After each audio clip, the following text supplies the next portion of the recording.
Serialization of Rebel with a Cause, Mark Twain's Hidden Memoirs, Chapter 73 of 78. First Angelfish, 1906-1907. I missed my wife. I missed my daughters. Susie was dead, Jean was away, and Clara was living her own life. Not only did I miss my daughters, but especially as they had been in their early years. Sadly, I could never get them back, not at that age.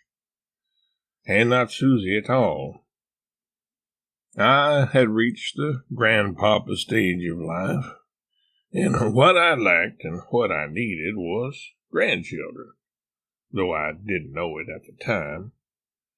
When I met Dorothy Butts, she so reminded me of my own girls at that age that I was as good as rendered powerless in her presence. Her wish was my command, and I spoiled her as a result. But that is a grandfather's privilege, is it not? And this was my way of playing grandfather.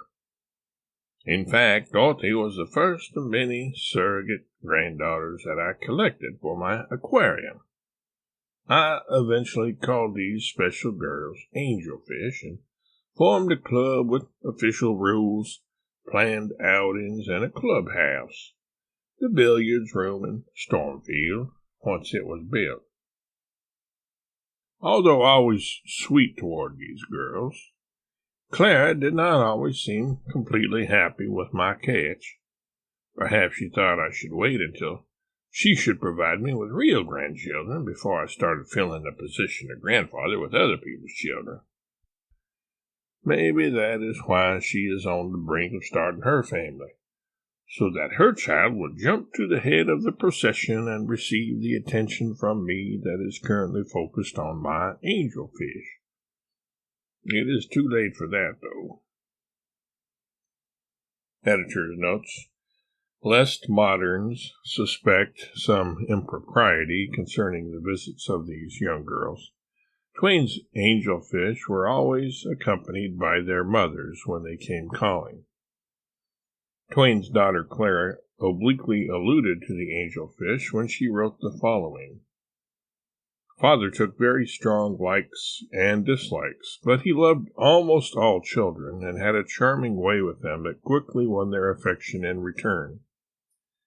He liked to go driving or paying calls with some little child as companion, and this feeling increased as he grew older.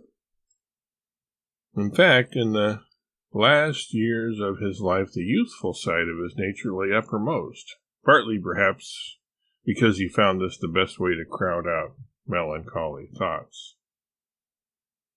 Besides Butts, there was another angelfish named Dorothy, who was worth mentioning. After meeting one another as Twain was returning from his final trip to England, where he had gone to receive his honorary doctorate from Oxford, Dorothy Quick visited Twain in Tuxedo Park, New York, where he spent the summer of 1907.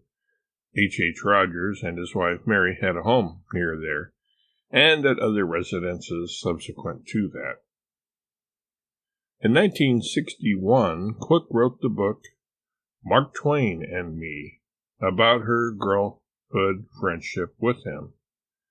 A Disney television movie of the same title, starring Jason Robards as Twain, Amy Stewart as Quick, and Talia Shire as Jean Clemens, was released in 1991.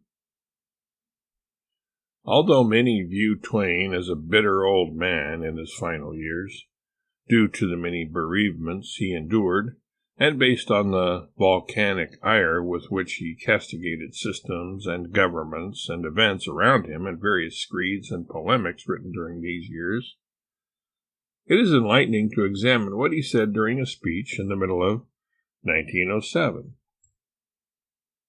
When a man stands on the verge of 72, you know perfectly well that he never reached that place without knowing what his life is. Heart-breaking bereavement. And so our reverence is for our dead. We do not forget them, but our duty is toward the living. And if we can be cheerful in spirit, cheerful in speech, and in hope, that is a benefit to those who are around us. Biographer A. B. Payne also argued against the idea of Twain being a full-time curmudgeon, even in his last years. He wrote concerning this, Mark Twain was never really a pessimist, but he had pessimistic intervals, such as come to most of us in life's later years. Yet, at heart, no man loved his kind more genuinely or with deeper compassion than Mark Twain.